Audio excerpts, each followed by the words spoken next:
In this lesson, we will discuss several trends from data center systems, which have implications on the design of distributed services and applications. We routinely rely on applications which are powered by data center platforms and services. Although these data center-based services are still distributed systems, there are some unique trends that have been present in modern data centers that make certain design points to be more relevant. In this lesson, we will look at some of them. One relevant trend is the presence of high-end interconnect networks, such as InfiniBand with RDMA capabilities. Another trend is that of increasing resource heterogeneity. This comes in the form of heterogeneity of the compute resources, such as the presence of accelerators such as GPUs, TPUs, which are becoming popular for AI workloads, programmable circuits in the forms of FPGAs, which are also integrated in the high-end network elements such as NICs and routers or switches. In this lesson, we'll talk in more detail about heterogeneity which is emerging in the memory and storage hierarchy, primarily through the commercial availability of new types of persistent memory devices. The combination of these trends, coupled with the need to scale to ever larger system configurations in a manner that maximizes the efficiency and utilization of the hardware resources, is leading to resource disaggregation. Finally, we will look at some aspects of the common software stack that are governing the use of data center resources, an example of that being Kubernetes. Let's talk about data center trends. You have probably heard many times the statement that Moore's Law is coming to an end. Gordon Moore is one of the co-founders of Intel Corporation. In 1975, he made an observation about the improvements in the chip transistor density, which resulted in increase in performance. And he stated that it follows a doubling trend every year and a half. The observation is referred to as Moore's Law, and although it's not actually a law grounded in physics, for a while it proved to be incredibly accurate. The implication of Moore's Law, in a way, was that if software did nothing to create some improvements, it would still have been okay, since performance would have doubled if you just waited long enough. This trend, combined with the fact that as you increase production, the price reduces, or so-called the law of economy of scale, meant that if you need to achieve high performance in a cost-efficient manner and at large scales, the best strategy is to use commodity components. Their cost would be best, they'll be backwards compatible, and with Moore's Law, their performance will keep increasing. However, as we see from the red curve in this figure, soon practical limitations to increasing transistor density started slowing down this trend. If we look over here where we are today with a single chip performance, we'll see that there is an order of magnitude, 15x, off from the original prediction. This is troubling since as a trend, this gap continues to increase. In response, a number of techniques have emerged at the hardware and software level. The fact that we have many core systems and everywhere we look we see programs written with multithreading is one response to the slowdown trend. One very promising approach is that of specialization, meaning designing specialized components which provide great advantages for some aspect of the workload requirement. It can be specialization for some part of the computational kernels that are common in the workload. So this is the case with GPUs or TPUs and their use for AI workloads today. It can also be specialization to address some of the data access and processing requirements, and this can be in the form of new type of memory and storage technologies. This specialization means that there is not a single commodity component, but many types of heterogeneous components. These heterogeneous components meet the requirements of different types of workloads. In a data center, we have many workloads, and their mix may change over time. To provide greater flexibility how we mix and match different components, one recent trend is to consider disaggregation. Disaggregation means that different types of resources can be independently added and scaled. You don't have to buy another Dell server blade just if you want to add more memory to the system, for instance. Here are some examples of the kinds of technologies that have found their way in modern data centers, in part motivated by the limitations that traditional commodity hardware, such as x86 CPUs, DRAM, and Ethernet networks, have started to experience, in part because of the changes in the requirements and scale of the workloads. We'll talk about the implications of some of these trends. One example is the presence of high-speed interconnects and interconnects with support for remote direct memory access. This enables support for new types of shared memory access across distinct physical nodes. Mellanox is a premier provider of high-speed interconnect and was recently acquired by NVIDIA. There are several offerings today of network processing elements such as NICs and routers and switches that have some integrated programmable CPU. This makes these interconnects programmable. Mellanox and Intel both have some types of products that offer some programmability at the network interface level. You can imagine with such programmability, you can move common tasks, paxos for instance, in the network itself. I mentioned emerging heterogeneity in the memory and storage stack, and the prime example of that is the emergence of persistent memories. Memories that are accessible in a byte addressable manner, like DRAM, but are persistent, like storage devices. Intel Optane is one example of that, and it's based on 3D XPoint technology that Intel and Micron developed together. There is an increasing presence of specialized accelerators. NVIDIA's GPUs have been very popular for over a decade at this point. Google, a number of years ago, developed the tensor processing units specifically designed for AI workloads. And these accelerators have implications on how we perform resource management, load balancing, scheduling, and so forth in data centers. The disaggregation trend leads to more and more types of technologies that allow us to directly network attach a certain type of resource. So not just storage, but network attached memory, for instance. And then another trend that we have witnessed over the last 10, 15 years is the change in how we package, distribute, and manage software components, software entities in cluster systems and data centers. So we went from virtual machines to containers to we're moving to microservices being more and more popular. And this, of course, has implications on the entire software stack. In this lesson, we will talk in a little bit more detail on the implications of RDMA technologies, persistent memories, disaggregation, and to some degree on some of the container-based software stacks. We'll start by talking about the impact of capabilities of modern interconnect networks. RDMA stands for Remote Direct Memory Access. As the name suggests, a network with RDMA capabilities will make it possible to provide DMA benefits when accessing data on a remote node. Let's remind ourselves here that the benefits of using DMA support is that this specialized DMA engine is involved in moving data among the host and the network, and the host CPU doesn't have to copy the data from one location to the other. In interconnect with RDMA support, this ability to bypass the CPU is made possible via capabilities that are included in the network adapters, or the NICs, and also the protocols that are used by the endpoints of this interconnect. The specialized protocols and NIC designs have resulted in a higher bandwidth and lower latency on these types of interconnects compared to commodity Ethernet networks. For instance, at the same time when you can achieve sub-microsecond memory-to-memory latency on some of these high-end networks on a comparable Ethernet network, that would be an approximately order of magnitude slower. The downside is that this typically comes at a higher cost. So although the cost of the network adapters themselves has gone down over the years, the cabling and the switches are still more expensive, leading to an overall higher cost per port.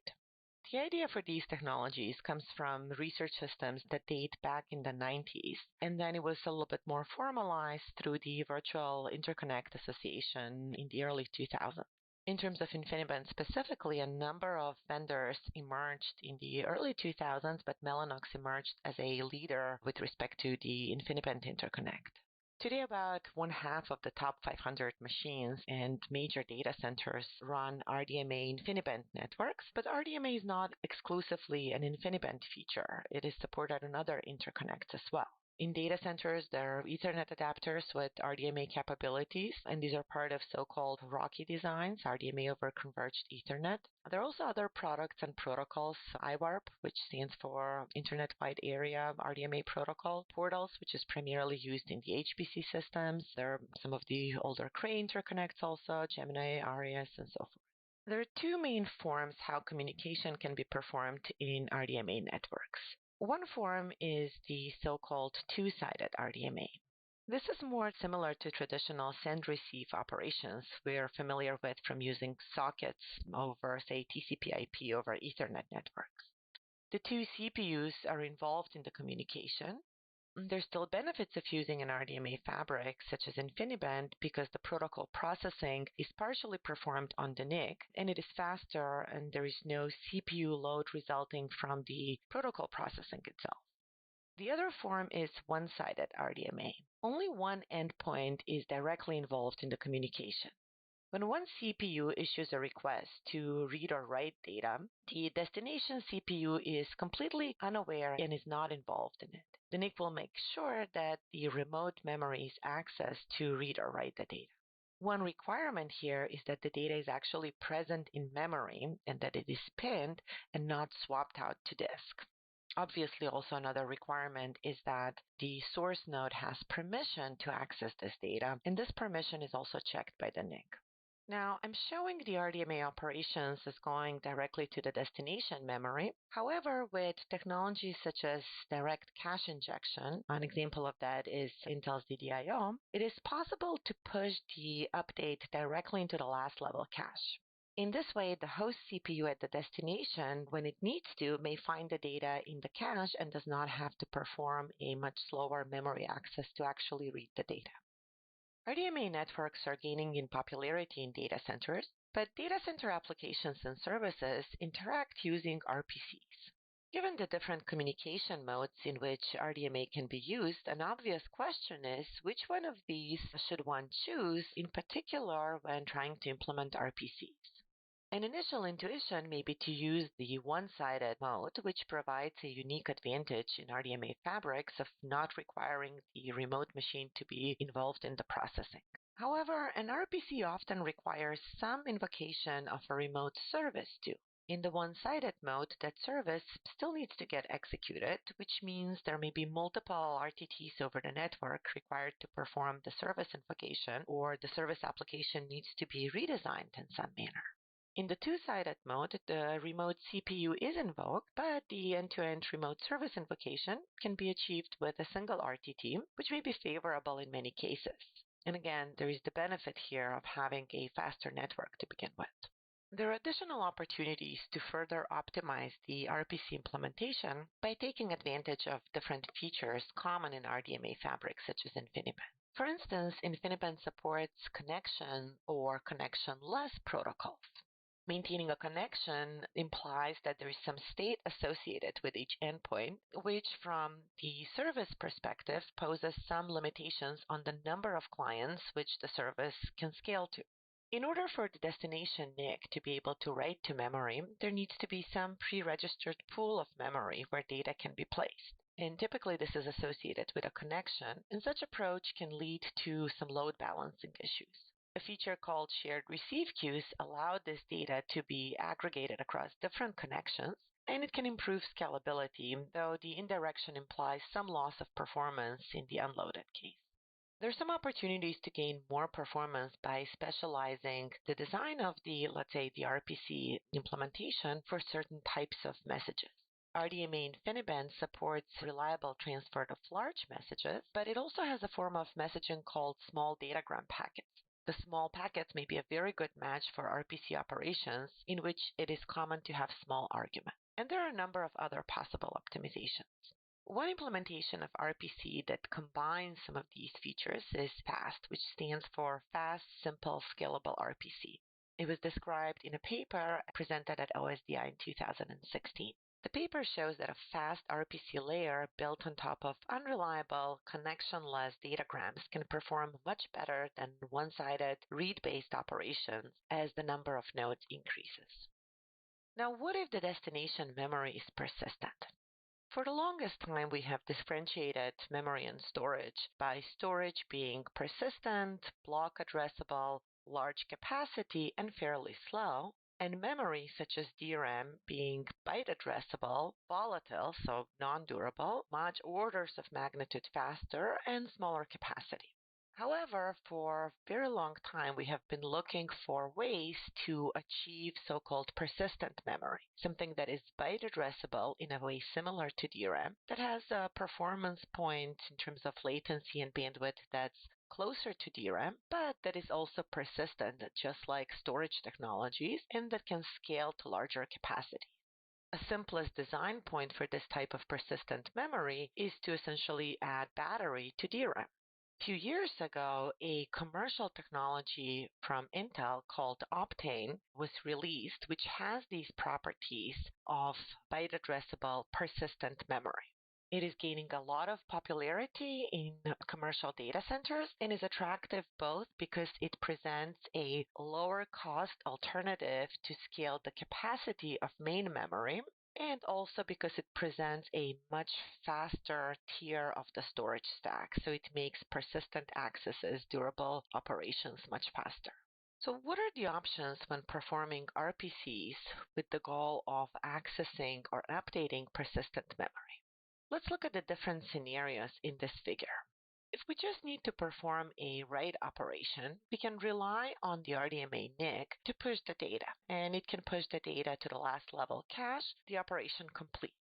However, if we need to perform a persistent write, just pushing the data to the last level cache, it's not sufficient. The cache itself is not persistent, and if there is a power loss, we will lose that update. So for a persistent write, if we want to achieve the persistent semantics that persistent memory can offer us, we have to make sure that the destination node NIC actually pushes the data to the persistent memory controller. It's only once the data accesses the persistent memory controller that's the only time when it enters the persistent domain, so that at that point the data is persistent. It is important to ensure that data is properly persisted before acknowledging the client, because the client, for a persistent operation, has some expectations regarding the durability of the data accesses. So if we compare these two operations, clearly the persistent RDMA operation will be much more costly than the persistent write operation. If we take a look at C here, based on the discussion that we had before, this is one way that we can implement RPCs with the use of RDMA support by relying on RPC send receives. If we take a look at how it implements the same RDMA write plus flush operation, we now see that these two operations, from an implementation standpoint and from a performance standpoint, will be very similar. In that sense, the use of persistent memory sort of removes some advantage of using RDMA over what we'd get by using just send-receive based RPCs. Let's take a look at another trend that's gaining popularity in data centers. We mentioned already that there are different types of memory components in data centers, non-volatile memory, NVMs, and DRAMs. If we look at the compute, there are CPUs, but also many other types of computational elements in the form of specialized accelerators. GPUs, TPUs, tensor processing units, programmable FPGAs. There are also different decisions that one can make about the storage types of devices, their capacities. The question is then how to choose the configuration of the servers when putting together all of these components in different types of server configurations in data centers. The answer clearly is going to depend on the workload. However, the workloads change. They exhibit differences in the amount of one versus the other resource type they require. Over time, these things change. If we end up going ahead with monolithic server configurations, we're going to end up with something that's not flexible. It cannot be elastically scaled with respect to individual resource components. In addition, different workload components may need different amounts of different resources. Trying to design for the worst case will lead to imbalances and major resource inefficiencies. The answer to these problems is to adapt resource disaggregation. With resource disaggregation, data centers can be built from pools of different resources, such as a pool of server blades with lots of compute and maybe just a little bit of local memory, and then a pool of just storage resources, a pool of large capacity of volatile DRAM or persistent memory resources. The pools of resources are going to be connected via some fast network and can be independently scaled, meaning that if there is a need for more resources of certain type, then only that pool can be increased without having to bring proportional amounts of all of the other resource types, which would otherwise be wasted. As an idea, this is not a brand new idea, but it's made possible now because of the presence of ever faster interconnects. In addition, now we have more availability of devices that can be network attached via some amount of compute. For instance, there are programmable compute resources in the network adapters, we call these smart NICs, or associated devices, or even programmable resources associated with memory components. So what does the system software stack look like in such a disaggregated system? Traditional operating system stacks include different subsystems, each responsible for different types of resources. If the resources are now disaggregated, the same should be the case with the corresponding OS components. This creates a new type of distributed operating system design, which has not been represented in prior OS designs. One proposal on how to achieve such a disaggregated operating system is the approach taken in LegOS. LegOS is a proposal for a disaggregated operating system first presented in a paper, LegOS, a disseminated distributed OS for hardware resource disaggregation, and this paper won the Best Paper Award at OSDI in 2018. If we look at the illustration here, this is an illustration of a traditional operating system. Whether a monolithic or a microkernel design, in this case the operating system is responsible for all of the hardware resources and then uses a network to communicate with other similar configurations of servers and operating systems, where again the OS is going to be responsible for all of the hardware resources on that node. An approach presented about 10 years ago in a paper called Multikernel presented a view of a distributed operating system, but for a single monolithic server. In that work, different operating system kernels are responsible for some subset of the resources on the server system. The reason for this approach is to deal with resource heterogeneity. For instance, different kernels may be specialized for different types of resources, for GPUs versus CPUs, or to deal with scale, where each of the kernels is responsible for a smaller number of cores, say the ones associated with a single socket in a server system. And each of the kernels communicates amongst each other with messages as if this is all a distributed system. Now, there's clearly an optimization where the messages may be exchanged using some shared memory channels as well, since after all of this is happening on a single system.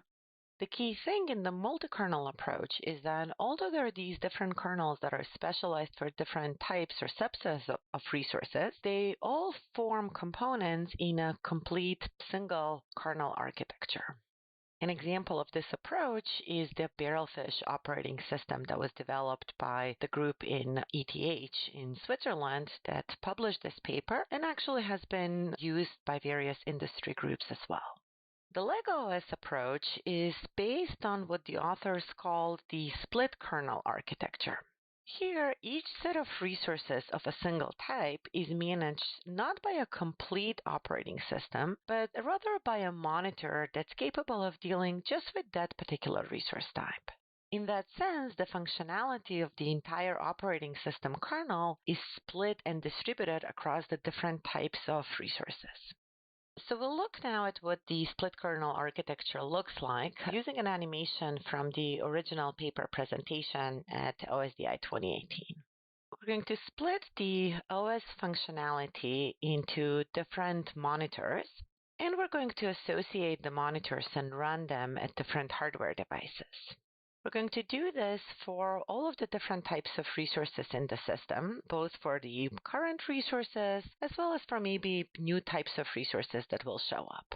All of these monitors will interact via network messages across a non-coherent network architecture.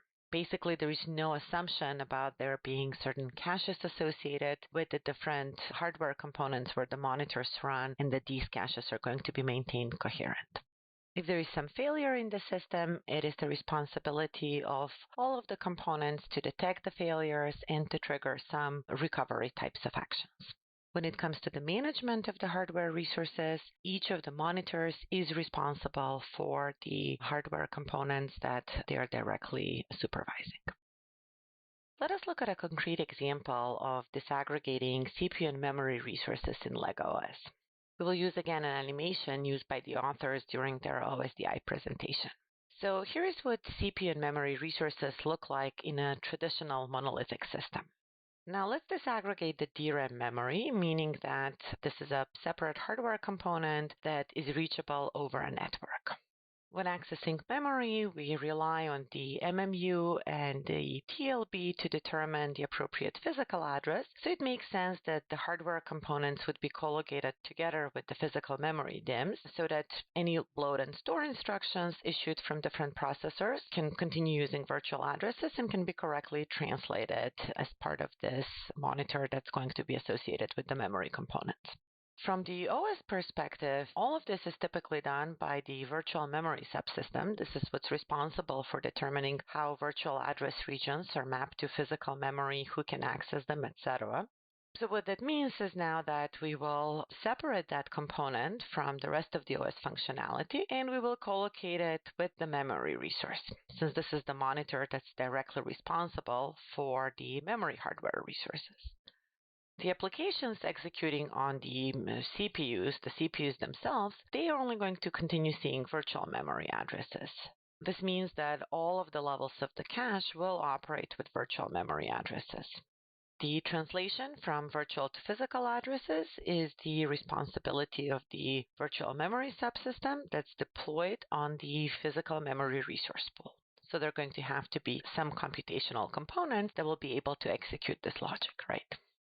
The problem is, however, now memory access that needs to be performed on a cache miss will have to go through the network, and the network is still much slower than the system-level interconnect that typically connects CPUs and memory controllers. In order to hide this latency, we're going to add an extended cache and associate it with the processor component. This can be in the form of adding a large traditional SRAM caches, but SRAM is expensive, so it even makes sense to add a little bit more local memory, such as some amount of DRAM or some amount of high bandwidth memory. The authors call this the extended cache or the XCache. It can be managed exclusively by software or with some hardware assistance, and it will correspond to an inclusive cache, which again is also going to be accessed via virtual addresses. So what's the implication of the design decisions in LEGO OS? To evaluate their proposed ideas, they built a prototype, and in the prototype, they used emulation to evaluate it because, after all, they didn't have a full system of different disaggregated types of resources that they could put together in a totally network-attached manner.